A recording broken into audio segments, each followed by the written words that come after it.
Washington Journal continues. A discussion on the implications of actions in Venezuela by the Trump administration. Two guests joining us for that discussion. Cynthia Arson is from Johns Hopkins University, and retired Rear Admiral Mark Montgomery joins us. He's with the Foundation for Defense of Democracies. To both of you, thanks for giving us your time. Delighted to be here. How would you characterize the events, not only of the weekend when it comes to Venezuela, but the short and long-term implications of those events? Ms. Arnson, you go first. Sure. Well, it's hard not to be impressed by the precision and the incredible military operation that took place over the weekend to extract Nicolás Maduro from a very heavily fortified fort military base in Venezuela. It was truly an impressive show of force. I think the real questions obviously come, in terms of what's next for Venezuela. Nicolás Maduro appeared in a U.S. courtroom in New York yesterday, pleading not guilty. We'll have to watch the trial unfold on narco trafficking and terrorism charges. But inside Venezuela, what is so notable about both the statements by President Trump, by Secretary Marco Rubio, Secretary Hegseth, is that the return to democracy, the defense of human rights, the freeing of political prisoners is not really the agenda. If you listen to the press conference, there was a lot more conversation about reclaiming Venezuelan oil resources that had been stolen, in Trump's words, from the United States. And so, really, that is the question. I mean, you have the president of a country who's been taken out in this completely impressive military operation, and all kudos to the men and women of the U.S. Armed Forces that were able to do that in a way that really minimized, harm. But where the transition to democracy goes, this is not regime change. Key people, the interior minister, the former vice president now is in charge. The head of the military is still in charge. And, so what is this about? Is this about a return to democracy, or is this about controlling the oil resources that Venezuela has that are truly the largest in the world? Thank you. Let's hear from Mr. Montgomery. Go ahead, sir. So I largely agree that, this was a good maximum pressure campaign for 3 months. I'll give the president credit for that. I wouldn't necessarily have used kinetic tools against those small drug boats, but he did that. He then brought more sanctions in on their fuel system, on their fossil fuels. He then did an intelligence community strike, apparently on December 24th on a port. Each one of these ratcheting up, and then he began to seize tankers, finally culminating in this military event. So good maximum pressure campaign. Of course, the problem now is we've removed not the head of the regime, the face of the regime. Maduro and his wife were the face. The head of the regime are the Minister of Defense and the Minister of Interior Justice. And those two are the actual people who've been running what the president has deemed a foreign terrorist organization or narco-terrorist cell. And we haven't removed those. It doesn't appear that the president's in a hurry to do that. And I agree that stabilization to me would look like a rapid return to democracy, either the installation of the actual winner of the 2024 elections, or the rapid holding of transparent, well-monitored, free and fair elections in the next few months. These are words that have not come from President Trump. Instead, he is, as Cynthia mentioned, emphasized oil and the restoration of perceived losses from 40 and 50 years ago. So we have a real challenge here. And for the military particularly, I'm worried about continuing to burn readiness. From what I can tell, he's going to leave a lot of Navy ships off the coast in order to enforce a quarantine against shadow fuel ships coming in or going out with Venezuelan fossil fuels, and in order to pressure the government into doing what he wants. So we're going to burn readiness without an actual path to stabilization. Two guests will be with us to answer your questions on these topics and these issues. 202-748-8000 for Democrats, 202-748-8001 for Republicans, and 202-748-8002 for Independents. You can text us at 202-748-8003. Mr. Montgomery, then, for all that you said, what does it mean for the day-to-day management challenges that faces the Secretary of State, whatever his portfolio is going to be on this topic? Listen,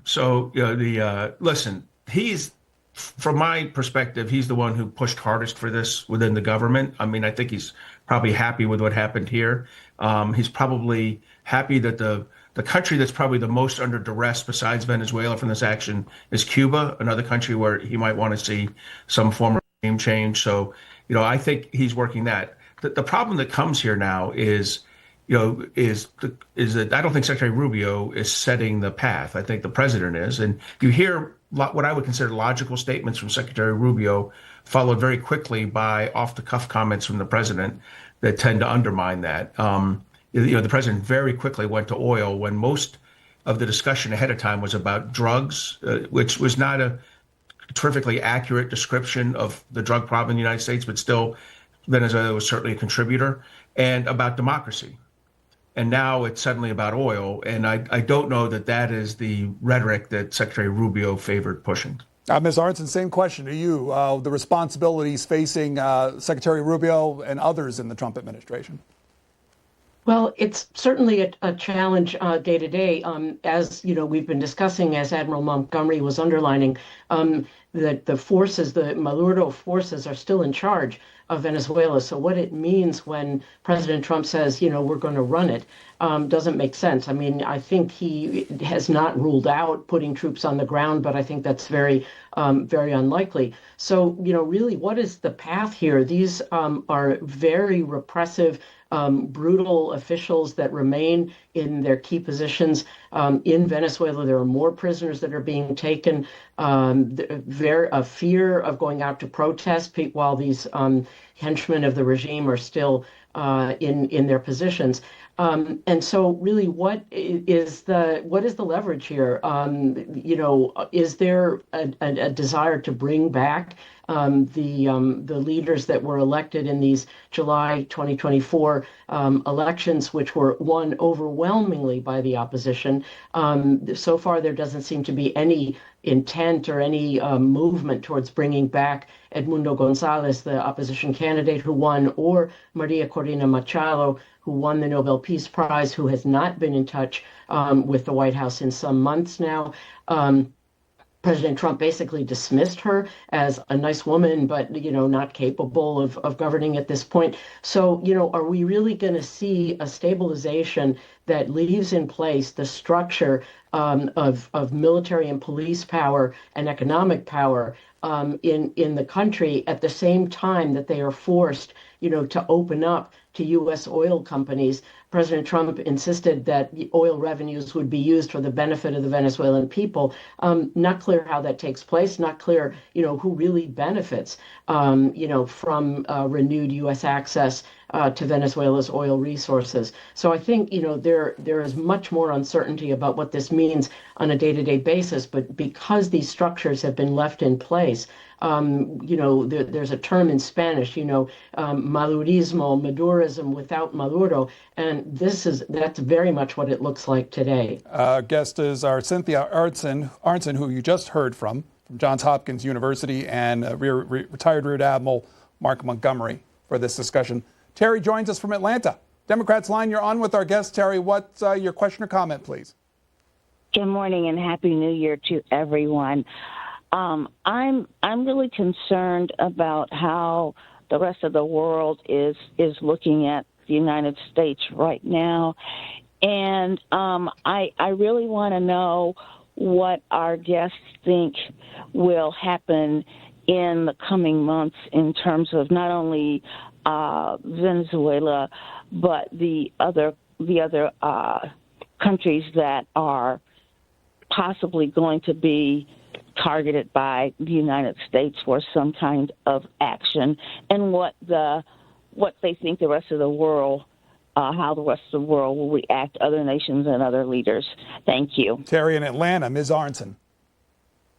Sure. Well, in terms of the international reaction, there's been a real sort of split along ideological lines. Russia and China clearly condemning this. I mean, the Russian condemnation, given their actions in Ukraine, is cynical and laughable. I mean, condemning this violation of sovereignty when they have, for years now been attacking the sovereignty of Ukraine on their borders.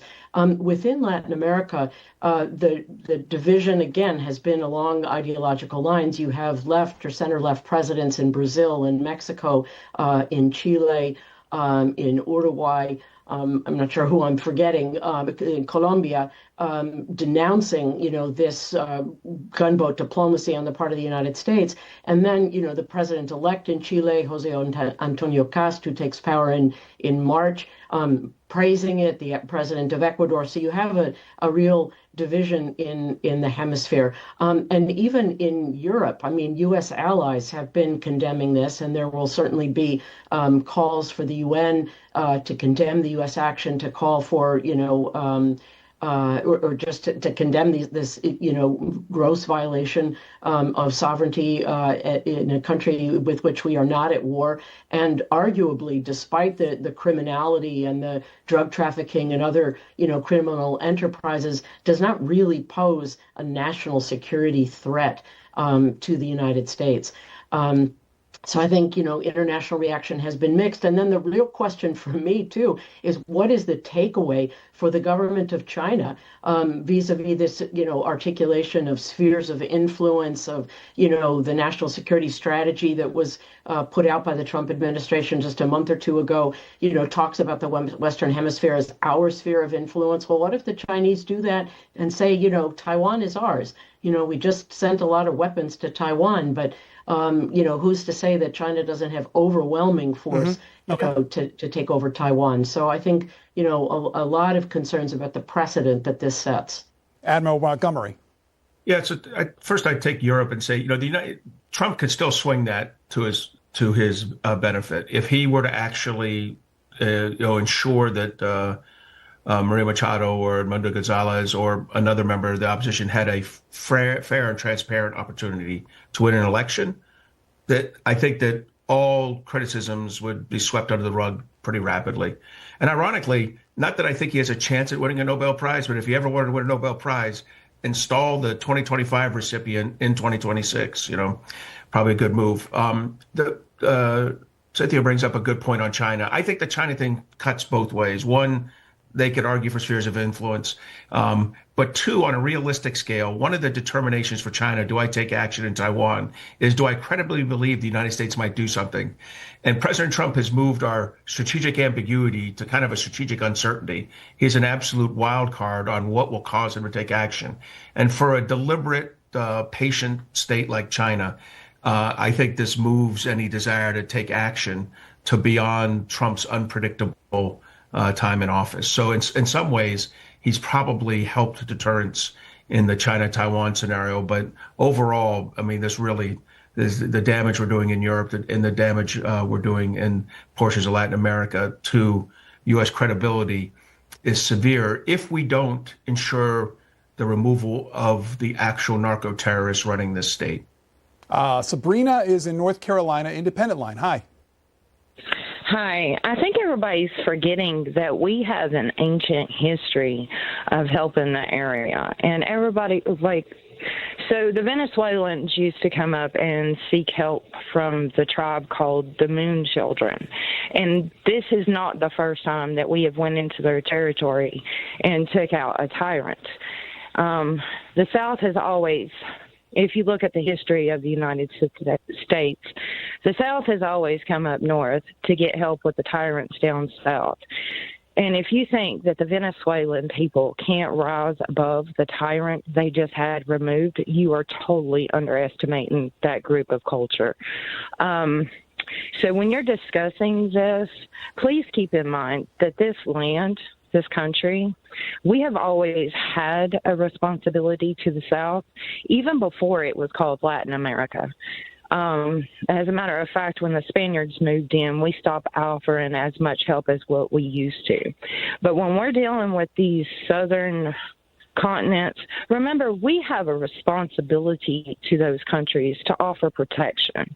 We're not going in to try to take them over. They need the opportunity to rise up and take back their own freedom. And in order to do that, we have to remove the tyrants so their culture can grow. Okay, Sabrina, North Carolina, Admiral Montgomery.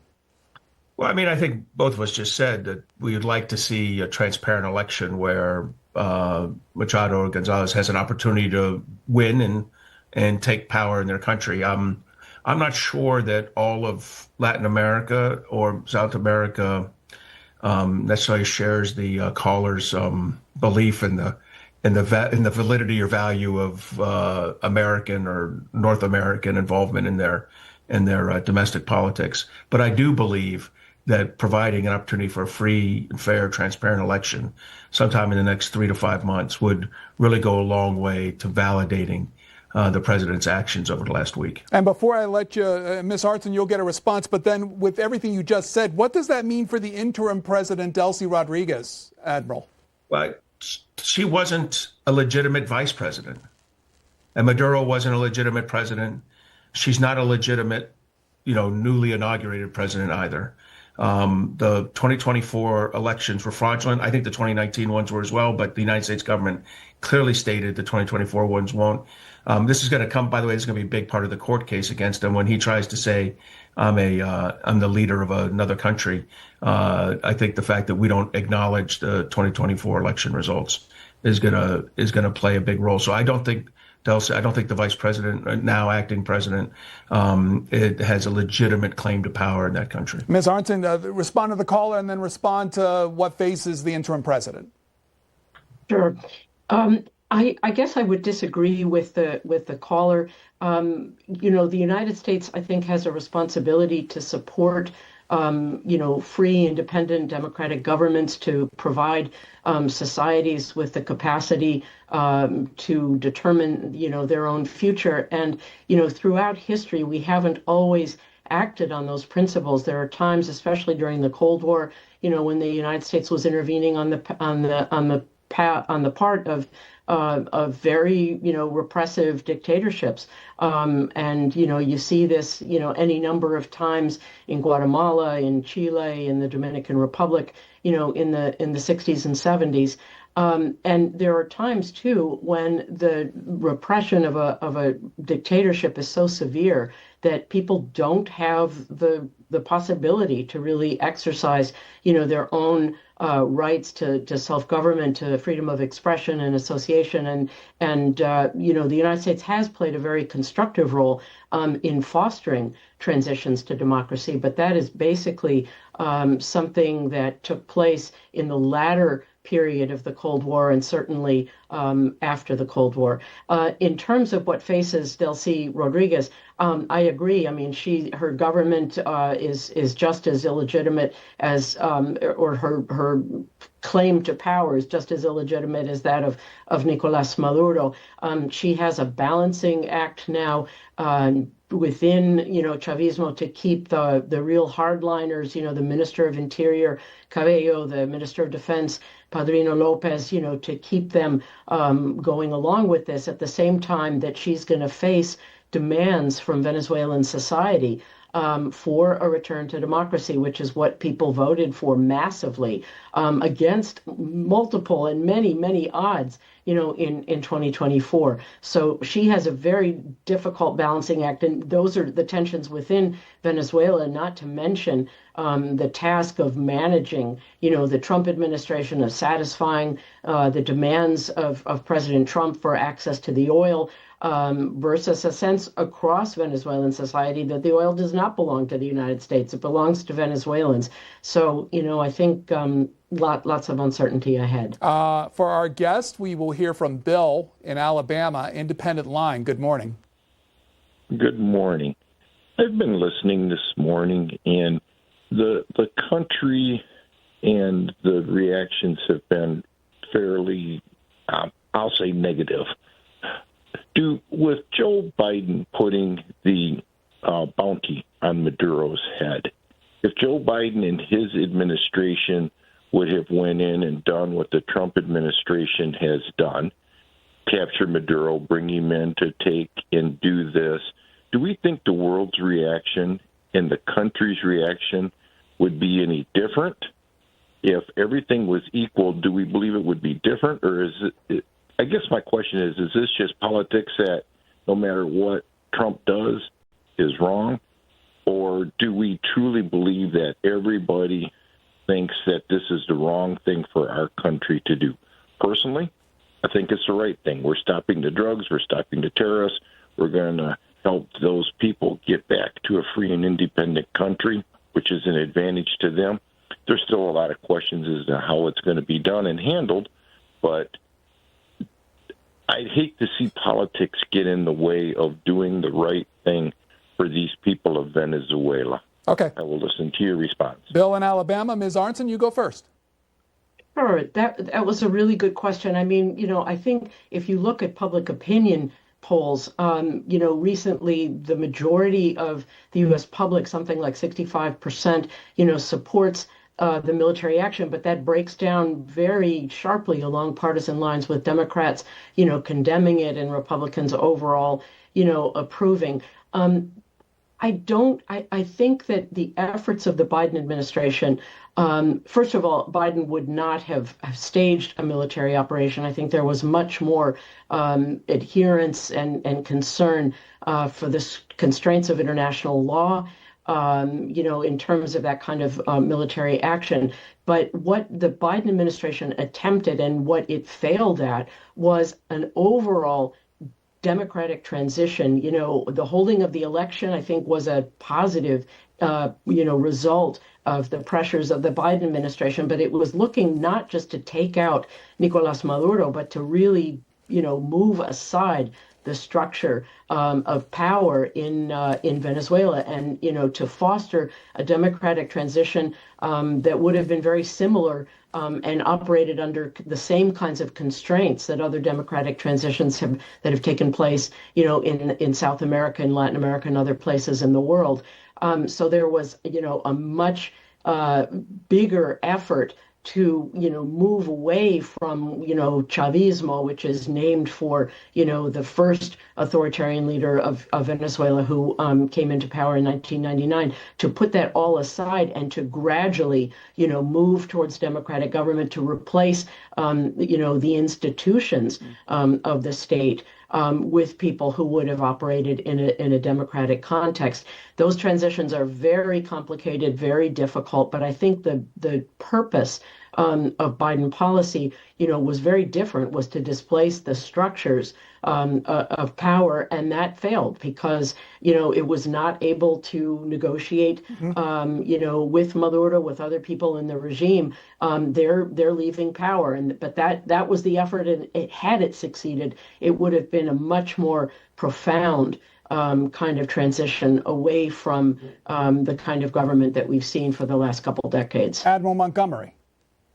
Well, first, I do actually support what President Trump's done here, the maximum pressure campaign and the removal of Maduro, who is not a duly elected leader and therefore is subject to this kind of law enforcement operation facilitated by the military. My complaint is that they're not completing the job here. They're not actually achieving a long-term change in Venezuela, and we'll have the same problem again pretty soon if we don't move out Padrino and Cabello and the vice president, the former vice president. So, on the question of whether Biden would have been, I think he would have been, if he'd done a military operation, he would have been equally criticized internationally. I agree that he would never have done this, but I also would say that's probably because it was understood that there was no credible belief that he would do anything significant, is one of the reasons his policies were never going to change the internal politics of Venezuela. So this kind of strategic uncertainty that's associated with Trump now does have, some palliative effect. It does scare countries into potentially doing the right thing. But I will tell you, if the president doesn't do this right, if he fixates on oil and not on democracy, long term, he's going to be, his legacy will be tarnished by this operation and not enhanced by it. Admiral, while I got you there, there's on the front page of the Wall Street Journal, there's the headline taking a look overall at the president's approach, saying that the approach is speak loudly and carry a big stick. You've heard him refer to it as the Donroe Doctrine. What is, I guess, the sense of foreign policy when it comes to these type of approaches, and why do you think the president is engaging in this way? Well, I think I guess it's carry a big stick and then only use it against people who you can beat, right? In other words, he joined the Iran attack 7 or 8 days into it when it was clear that Israel was defeating Iran militarily. He's picking on a country here that it was a very well executed military exercise. All commendations to the special operators and the aviators who executed that. This was not high-end warfare. This was not warfare against a near-peer competitor. So he picks. Picking on a much weaker state like this to exfiltrate the, an indicted criminal is interesting, but it is not, to me, this is not a long-term foreign policy, right? And I think he needs to go the further step. He needs to ensure that the democratically elected leaders or, opposition leaders in general in a free and fair election have an opportunity to run that country. If he doesn't, as I said before, we're going to end up exactly where we were 2 to 4 years from now. We'll be in the same position we were in a year ago with a narco-terrorist state, exploiting its people, pillaging the fossil fuels to the degree that they no longer have a sovereign wealth fund and don't even have the proper infrastructure and modernized oil extraction industry to properly take advantage of their 3 billion barrels worth of proven reserves. Ms. Arnson, the same question to you about the president's approach, this shift, so to speak. President Trump has really, laid out in the national security strategy and elsewhere and in many of the speeches that he's given that what he is seeking is not just a reassertion of U.S. military power, a return to U.S. greatness, but also, dominance in the Western Hemisphere, supremacy and control. And I think that approach is going to do very long-term damage to the U.S. reputation, to U.S. prestige in the region. These are not necessarily countries or that are looking for that kind of dominance from the United States. In fact, there has been a move, certainly since, the 1990s, away from that, a move towards greater respect for sovereignty, for multilateralism. And Latin American countries, are trying to negotiate good relations with the United States, but also good relations with China, and don't want to take sides, in conflicts, have been, some of them, very reluctant to criticize, Russian operations in Ukraine. So this sense that the hemisphere is looking to the United States for its protection and its assertion of control, I think, is very flawed. And especially flawed is the notion that what we're really up to is grabbing natural resources. And this has been, a strategic emphasis of the Trump administration, not just in Latin America, but in other parts of the world. You see it in the desire to take over Greenland and to reassert or take back the Panama Canal. I mean, a country that was mentioned multiple times in Trump's inaugural address. And, this reassertion of the Monroe Doctrine, and I disagree that what President Trump is doing deserves its own name, the Monroe Doctrine. I mean, it's just a really anachronistic concept, from the 19th century that was, served as the basis for U.S. policy in the Caribbean and in Central America, but not in South America. And, I think this is going to do very long-term damage to U.S. efforts to get cooperation on a host of issues going forward. 2 guests joining us for this discussion. You just heard from Johns Hopkins University's Cynthia Arnson, also retired Rear Admiral Mark Montgomery with Foundation for the Defense of Democracies. Let's hear from Dave. Dave in Minnesota, Democrats Line. Yes, good morning. This situation reminds me both of what we did in Chile and what we did in Iran. In 1956, we overthrew the government of Iran, which was a democratic government, and that ended in a horrible situation that 50 years later is still quite bad. We overthrew the government in Chile, which led to the murder of 27,000 young people. Now we've overthrown another government, or we're trying to, and we tend to forget that this really is about money, just as Vietnam was really about money, that led to 9 million people dying, according to the UN, in Vietnam and in Cambodia. All of this is really a disgrace. And, the context of this fellow in the White House who tried to overthrow our own government, piously trying to tell us that he's doing something noble, is an absolute absurdity. I'm also rather disgusted with our retired military who aren't standing up and yelling to protect and to defend our senator from Arizona. Okay, caller, let me end it there. Ms. Arnson, the parallels he made about actions by the United States and other countries, how they apply in this action, do you want to respond to that? Well, the actions during the Cold War against the countries and the cases that the caller has brought up, Chile, Guatemala in 1954, Dominican Republic in 1965, Chile in 73. I mean, these, in many respects, with the exception of the Dominican intervention, I mean, we're talking about deposing leftist governments or perceived leftist governments that were democratically elected. And there's a big difference between that and between, taking out a repressive military ruler, as has just happened in Venezuela. But the real, the common denominator, I guess, is the presumption that the U.S. has the right to intervene in sovereign countries and to militarily to do what it wants.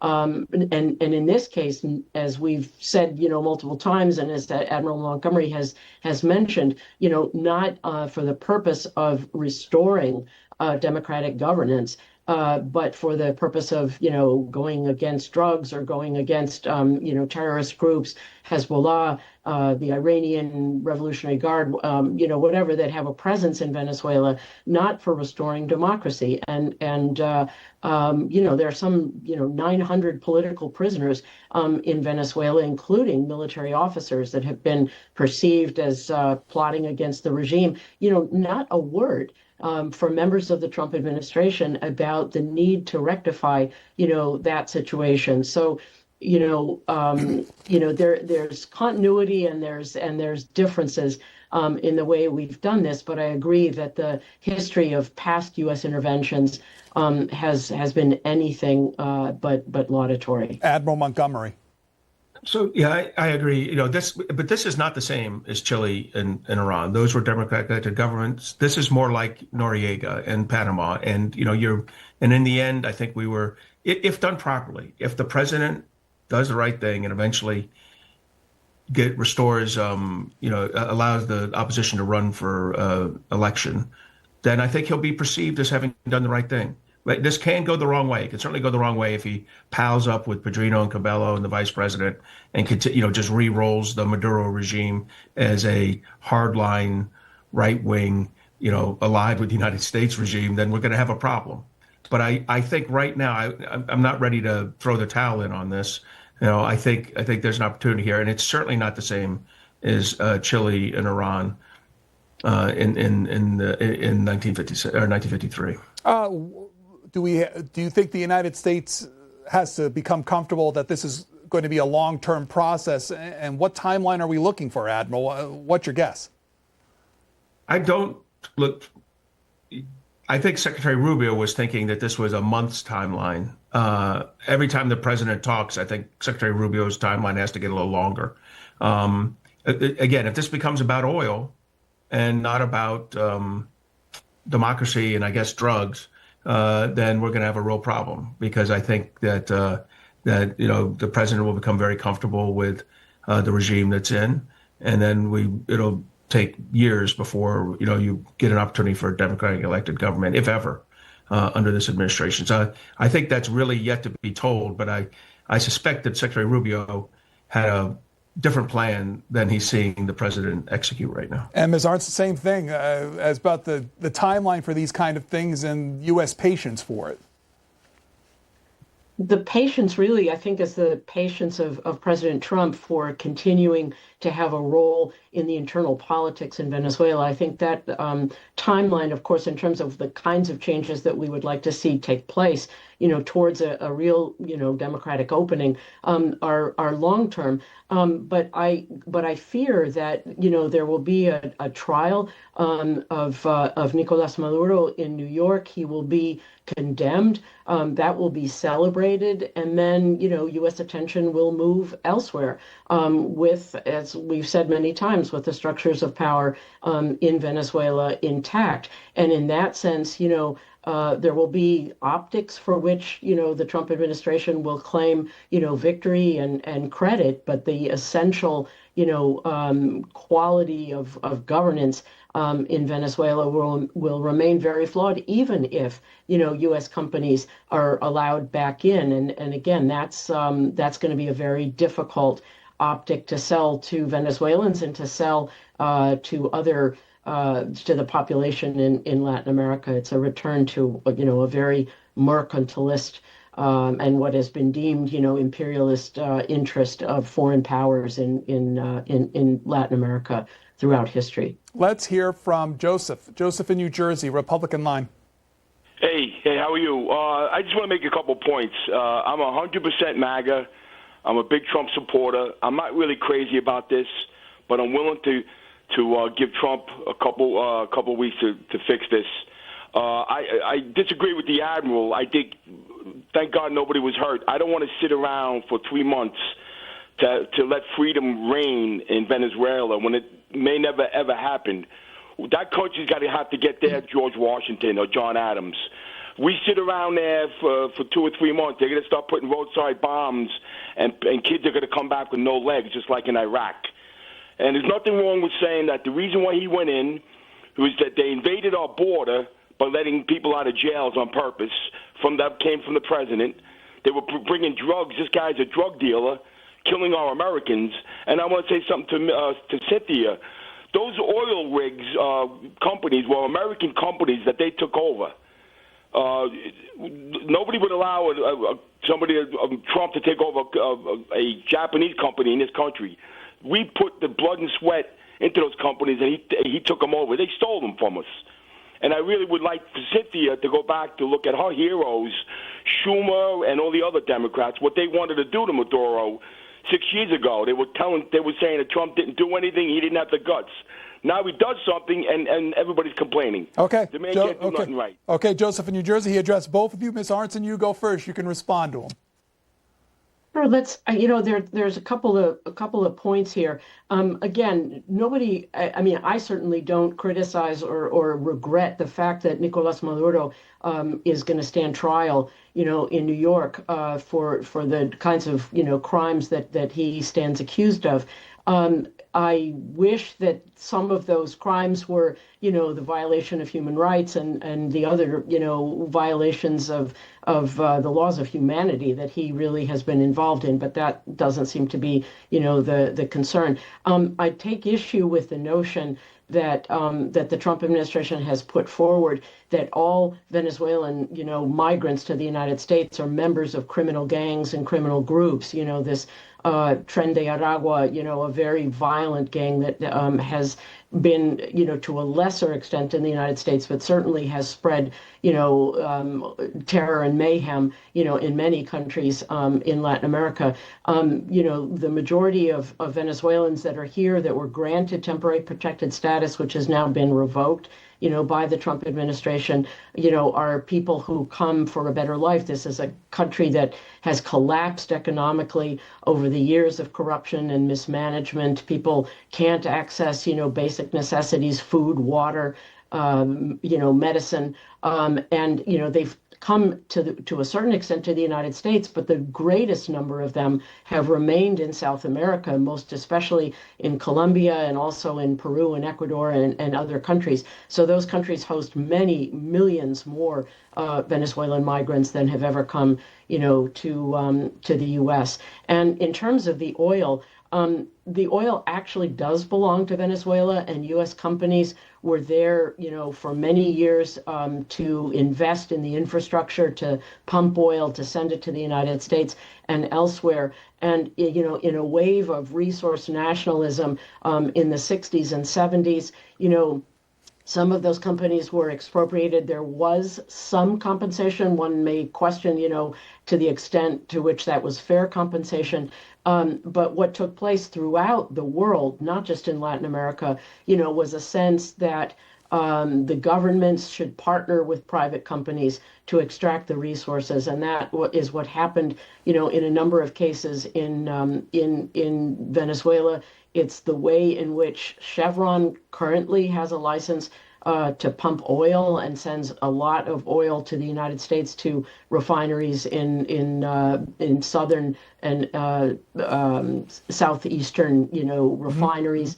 In the U.S., but there was undoubtedly, as the caller has mentioned, expropriation of U.S. companies and the assets of U.S. companies. So, you could say that those companies should be compensated, that people should come back in, but there is no way in which, the state oil company is going to allow or permit companies to pump that does not have a share. And I think that is actually what President Trump was talking about when he mentioned in his press conference that the oil should not just, serve and enrich, corrupt military leaders and others in the Venezuelan government, but should be put to the benefit, of the Venezuelan people. So, there is going to be a sense that the Venezuelan state oil company will continue to play a role in the future development of Venezuela's oil resources. Admiral Montgomery. Yeah, so a couple thoughts. One, I don't think anyone is arguing for boots on the ground and American soldiers getting killed. I think what I was arguing for was that given what the president's done, we're going to have to maintain an air-naval quarantine. And I think our air and naval forces are fairly safe from any Venezuelan threats. So the good news there is I think everyone agrees. And I think the president, he's been hypercritical of previous U.S. military interventions that put boots on the ground. So I don't think he'll do that. And I'd just say on the nationalization, I think I'd take President Trump at his word a little more if he started off by mentioning like Saudi Aramco. But since he has no desire to do this in Saudi Arabia, I think he's fairly selective here in mentioning it with Venezuela. There may be a legitimate argument about an inappropriate level of compensation, 45 years ago when the Venezuelan oil company, national oil company, took over. And maybe that can be resolved. But the reality is this is Venezuela's oil. I will say this, the current government, the Maduro regime and the Chavez regime before it looted the sovereign wealth of Venezuela. This fossil fuel was their sovereign wealth, and they have very, very little to show for 26 years of Chavez and Maduro extracting that oil, and then their cronies stealing the resources. This is Celine in Virginia. Independent Line, you're on with our guest. Good morning. Thank you for taking my call. I would like to give some comments. First of all, I think this action is so great. Please listen to the people, the Venezuela people, and from South America, from Cuba. Everybody is so happy. Not only them, all over the world. People who don't have freedom, they were saying, when are you coming to us? Please come to us. I wanted to say, people in the free world, you don't understand what this means. And Democrats really amaze me. They always say they care about human rights. Now I realize they only care about the ideology, not how the people were suffering and they were yearning for this. First, and then about the oil. The people were asked, they asked them, do you worry that Trump is going to take your oil? Do you worry about that? the people said no. We want Americans to invest here. Look what happened before the 20 years. Maduro gave oil to these countries: Iran, China, Russia. What happened? What benefit to us? We don't benefit at all. It's all his wealth. Now we are not worried about the U.S. investment. Well, Trump said, "Oh, we're going to take back the oil." That's his own way. That's just his way to saying that. But what he means is investment. We help them to exploit their. To develop that. Got your point, Celine. Thank you very much, Admiral Montgomery. So look, I share some of the callers' frustrations about the politics of this. When Democratic presidents, take unilateral action in Bosnia or in Kosovo, Democratic congressional leadership is generally supportive and doesn't ask hard questions about, are you violating the War Powers Act? Or is this violating the UN Security Council? When Republicans do it, the tables are flipped, and so it's. There's a few exceptions to that, like Senator John McCain, who I worked for, who was fairly consistent in his belief on these things. But the vast majority, I agree. You can get frustrated with either party and how they respond and how they act when the action is done by the other party. And again, I think if President Trump pushes this through to a proper conclusion and allows for free and fair elections, he'll be better perceived by Democrat leadership. Not that I think he's fishing for that, but he will be.